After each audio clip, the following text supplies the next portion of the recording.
ജീവന് തുല്യം സ്നേഹിച്ച പെണ്ണ് ഹൃദയത്തിന്റെ പാതിയെ പോലെ കരുതിയവള് ചതിച്ചട്ടാ. കാമുകി മാത്രല്ല, ഓ സ്വന്തം കൂടപ്പിറപ്പിനെ പോലെ കരുതിയ അവന്റെ സുഹൃത്തും. വിശ്വസിച്ച രണ്ടാളും ഒരുമിച്ച് വഞ്ചിച്ചപ്പോ തകർന്നു പോയിട്ടുണ്ടാവട്ടെ. നമ്മൾ ഒരുപാട് സ്നേഹിക്കുന്നവര് നമ്മൾ ചതിച്ചു കഴിഞ്ഞാൽ ആരുടെ മനസ്സായാലും തകർന്നു പോകും. എന്ത് മനോഹരമായിട്ട് ഇവരത് അവതരിപ്പിച്ചല്ലേ.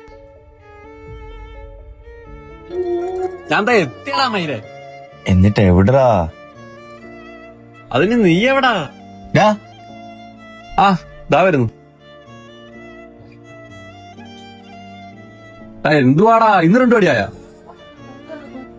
ഞാൻ തന്നെ സംസാരിച്ച് സെറ്റാക്കാം. ഈ മീഡിയേറ്റർ അടയ്ക്കുന്നതിന്റെ കഷ്ടപ്പാട്. അവളെന്തിയേ? അവിടെ ഇരിപ്പുണ്ട്. എന്തുവാ? എന്തിനടി എപ്പോഴും വഴക്കിടുന്ന? അവനൊരു പാവമല്ലേ? ഇതാ ഒരുമതി ഉത്തരം പറയത്. നിനക്ക് ഒറ്റയെടുത്തിന് വേണ്ടിട്ടാ ഞാൻ അവനെ അവോയ്ഡ് ചെയ്തത്. അയ്യോടാ, ആണെങ്കി എന്റെ സുന്ദരി പോടാ. നാളെ